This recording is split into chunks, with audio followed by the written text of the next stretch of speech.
Ensuite, il y a des stages, donc j'aime dire plutôt des ateliers, parce que pour moi, l'époque du sachant et de l'écoutant est révolue. On n'est plus à la période de celui qui sait ou de celui qui ne sait pas. Pour moi, c'est plutôt un échange. Et j'apprends aussi quand j'anime. Donc, on est dans un partage.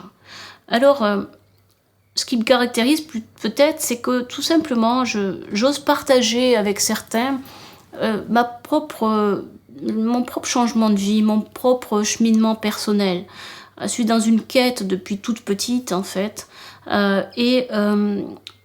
Je fais des travaux sur moi, donc à partir de la méditation, j'ai découvert ça il y a plusieurs années, et en descendant progressivement à l'intérieur de moi, dans mon cœur, j'ai découvert un espace infini. Connais-toi toi-même et tu connaîtras l'univers et les dieux. C'est vraiment cela. Plus on rentre à l'intérieur de son cœur et de sa conscience, plus on va découvrir qu'on est en reliance avec le tout. Et c'est ça qui m'anime depuis toute jeune. Donc, une chose qui m'avait troublée il y a quelques années, quand j'étais plus jeune, c'est j'avais vu un reportage sur une religieuse qui avait traversé le nuage d'Hiroshima. Et je me suis dit, mais comment cette femme peut rester vivante après avoir traversé un nuage de radioactivité? Ça m'a touchée énormément. Et puis, plus tard aussi, quand j'étais expert comptable, je m'occupais d'une association de religieuses qui sortaient des jeunes filles de la prostitution, et elles avaient, à un moment donné, elles intervenaient donc à Hawaï ou Haïti, je ne me rappelle plus, donc là où il y a eu un terrible tremblement de terre il y a quelques années. Un jour, la religieuse qui s'occupe de la comptabilité m'appelle et me dit « Mais Madame Kahl, est-ce qu'on peut passer dans la comptabilité une facture de lunettes ?» Normalement non, mais donc je dis « Mais c'est pour sœur Estelle qui avait vécu le tremblement de terre. » Et cela m'avait troublée également, parce que cette femme était en vie alors que tout s'écroulait autour d'elle. Donc elle avait juste cassé la branche de ses lunettes. Ces deux exemples m'ont pas mal touchée, au point que j'ai commencé à me dire que je voulais aller goûter ça. Je voulais aller chercher qu'est-ce qui se passe pour ces êtres. Comment on peut transcender de tels phénomènes. On peut se dire c'est le hasard. Einstein disait le hasard c'est le nom que Dieu emprunte, un nom pour rester anonyme. Donc je me suis mise à la recherche donc, de choses concernant ce qu'on appelle le corps de lumière. Donc, en 2006, j'ai reçu un enseignement pendant 10 jours avec un Norvégien. Pendant 10 jours, nous avons fait de la méditation et on a mis en place un système de prise de conscience donc, des champs électromagnétiques. Qu'est-ce que c'est que le corps de lumière? Eh bien, peut-être parler de deux mots de la conscience d'abord. La conscience, on va dire que c'est une onde, une énergie, c'est ce qui nous permet bien sûr d'appréhender qui nous sommes et notre environnement. Moi je dirais qu'en tant que mystique, la conscience c'est le support du divin que nous sommes en incarnation. C'est l'être essentiel dans l'incarnation, dans l'être existentiel. C'est ce qui nous permet de ramener les informations via l'âme en particulier dans ce processus terrestre, en tout cas d'expérience. C'est ce qui va nous permettre de ramener des informations à cette partie sacrée de nous-mêmes. Donc cette conscience est en train de changer par tous les phénomènes qui se passent au niveau de la planète, mais elle est en train de s'expanser. Dans des civilisations supérieures, avec lesquelles je suis un peu en relation du fait de ma médiumnité, je vois bien que les êtres utilisent la conscience différemment, et en particulier dans un sens beaucoup plus fraternel. Donc cette conscience va servir à plein de choses. Elle va servir à mieux comprendre, à prendre du recul sur les phénomènes que l'on peut vivre dans notre incarnation, donc nos blessures, les choses à rectifier, pourquoi les choses nous arrivent. On peut changer le regard et donc changer aussi l'appréhension des choses. On peut également, avec cette vision différente, se protéger ou autre. Et donc je me suis mise à la recherche d'outils permettant de déployer, d'ouvrir la conscience. On connaît tous, plus ou moins, donc les chakras d'énergie, ces roues, que l'on active par la méditation. On parle de cela donc dans toutes les traditions depuis donc plusieurs millénaires.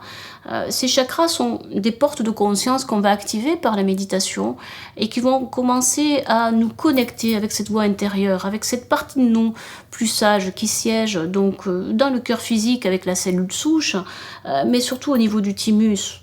Cela rappelle les icônes de Jésus qui montrent systématiquement donc la glande du thymus comme étant le siège de l'âme. Descartes parlait de ça, très tôt, Platon, etc. Donc cette conscience pour moi était importante à déployer, et dans ce stage en 2006, après 10 jours de méditation et une méditation de plus de 4 heures non-stop, effectivement, j'ai senti, avec des techniques très spécifiques, comme, j'appelle ça la chair de poule du corps éthérique, c'est-à-dire un champ vibratoire qui s'activait sur mon corps physique. Cette sensation, je me suis dit, je veux la retrouver, parce que quel est l'intérêt de faire ça? Eh bien, l'intérêt de faire ça, par rapport à ce que je disais, c'est d'abord peut-être de se protéger. Se protéger par rapport à certaines choses qui peuvent arriver de l'extérieur. Ça peut être de la pollution électromagnétique. On parle du Wi-Fi, on parle du Linky, donc on parle de plusieurs choses. Se protéger de pollution aussi plutôt psychique, donc avec des entités. Cela permet aussi, donc tout simplement et avant tout, d'être dans une fluidité énergétique. Plus je vais avoir une énergie qui circule dans mon corps avec un circuit, je dirais, donc naturel, à partir des chakras justement, plus je vais tout simplement mettre de l'harmonie dans mon champ électromagnétique, puisque je disais nous ne sommes qu'énergie, et donc plus je suis en meilleure santé. Et donc il y a quelques années, j'ai voulu aller plus loin.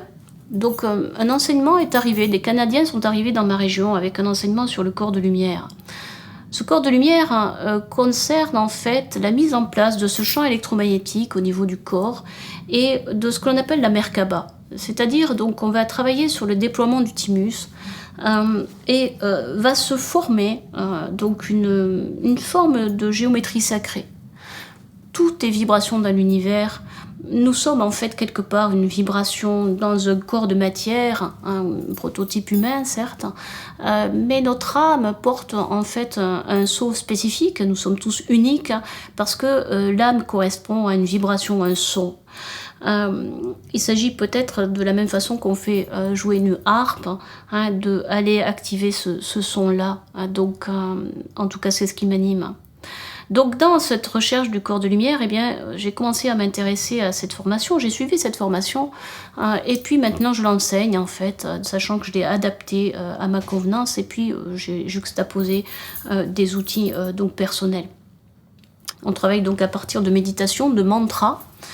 Donc ces mantras, donc comme dans tout rituel, vont porter une énergie qui va venir les toucher donc au niveau de centre, c'est-à-dire de points énergétiques. On connaît donc le système des méridiens dans le corps, donc on s'en sert pour l'acupuncture, pour donc des soins comme les soins ayurvédiques ou autres, ou énergétiques. Mais donc on va activer des points d'énergie donc dans tout ce circuit, je dirais électromagnétiques, que l'on ne connaît pas forcément, et qui vont permettre d'ouvrir donc la conscience.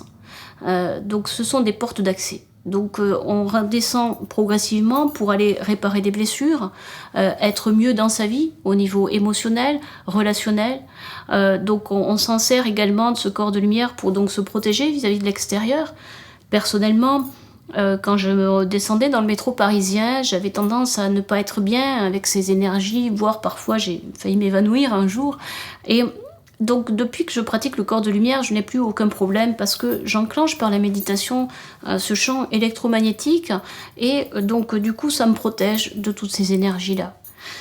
Ce champ électromagnétique va déployer aussi les sens, les 5 sens, ce qui permet d'appréhender la vie humaine de façon différente. Et j'ose dire que je me régale de plus en plus quand je mange un bon fromage bien français, un bon vin rouge, avec mon petit côté cathare, donc, ou bien j'apprécie davantage la vie.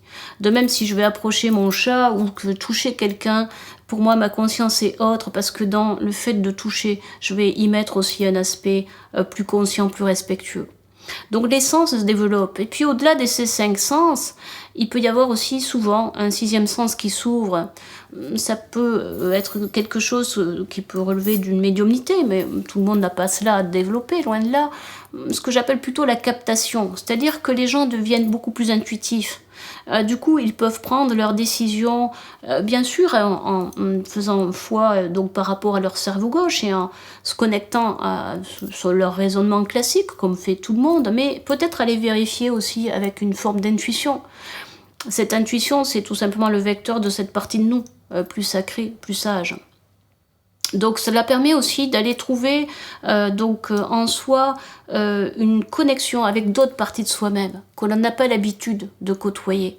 Nous sommes plutôt en connexion avec notre inconscient dans le sens où dans la vie on agit un peu comme des robots par rapport à nos filtres, par rapport à nos blessures et par rapport à nos schémas inconscients. Nous reproduisons des schémas, sachant que l'inconscient cherche à nous maintenir en vie et que lui va préférer quelque chose qu'il connaît, même si c'est pas très bon, à quelque chose qu'il ne connaît pas. Le doute est toujours difficile à gérer pour lui. Donc si je commence à me connecter avec une autre partie de moi, qui va être plus sage et qui me relie à ce qui est essentiel pour moi, puisque cette partie ne veut que mon bonheur, à ce moment-là, je vais appréhender les choses différemment et je vais me trouver mieux. Donc ce corps de lumière va permettre souvent chez les gens aussi de développer parfois un don. C'est ainsi que plusieurs personnes dans les stages se sont mis à faire de la peinture, du créatif. Certains ont changé de métier. Je pense aussi au cas d'une personne à Paris, par exemple, qui avait des gros problèmes de claustrophobie, ne pouvait absolument pas passer dans un tunnel, ne prenait jamais l'ascenseur. Après juste le premier stage, eh bien, elle naviguait librement. Elle me dit même, je prends le métro, je prends l'ascenseur. Donc quelque part, cet outil va permettre donc vraiment de se rencontrer, mais aussi de résoudre un certain nombre de problèmes et puis surtout d'élever la vibration. Alors ce taux vibratoire est important parce que, je disais au tout début, la Terre est en changement. Et à l'image de ce qui se passe sur la Terre, c'est que la planète Terre est toujours donc dans un circuit électromagnétique. La Terre n'est pas encore une fois que ce que l'on voit quand on sort et sur lequel on marche. C'est un champ magnétique également, donc actif, plus ou moins densifié. Ce qu'il faut savoir, c'est que toutes les planètes sont creuses à l'intérieur et sont ouvertes au niveau des pôles. Et qu'il y a tout un champ électromagnétique qui circule autour de la planète. On n'a pas conscience de cela. Ensuite, ce que l'on sait aussi, c'est que à l'intérieur de la planète, une grille électromagnétique, une grille cristalline surtout, a été mise en place. On ne va pas rentrer dans ces sujets aujourd'hui, par qui, mais il y a également autour une grille électromagnétique, on parlait autrefois des énergies de Crayon, qui a été mise en place donc à l'extérieur de la planète, dans l'ionosphère, pour la protéger en particulier des vents solaires qui arrivent. Parce que si cela n'avait pas été mis en place, eh bien ces vents solaires auraient tout grillé sur la planète, nous ne serions même plus vivants. Je vais en venir au fait que le macrocosme est comme le microcosme, et que à l'image de ce qui existe dans l'univers, le corps humain fonctionne de la même façon. On sait par exemple que la longueur de nos os sont à l'image de certaines géométries sacrées que l'on retrouve dans l'univers. On le retrouve aussi dans certaines constructions comme les pyramides qui ont été édifiées non pas par les esclaves égyptiens, mais à l'époque atlante, par l'antigravitation, à l'époque d'une civilisation connectée à cette partie sacrée d'eux-mêmes et divine, et pleinement intelligente. Donc ce corps humain est aussi à l'image de la planète. Et je dirais que le corps de lumière nous permet donc, à l'image de la planète, de mettre en place ce champ électromagnétique, d'aller travailler au niveau du cœur de la glande pinéale pour pouvoir activer également ce qu'on appelle le tor, sur lequel va se construire la Merkaba, c'est-à-dire cette forme de géométrie qui est individuelle et qui est notre véritable identité divine.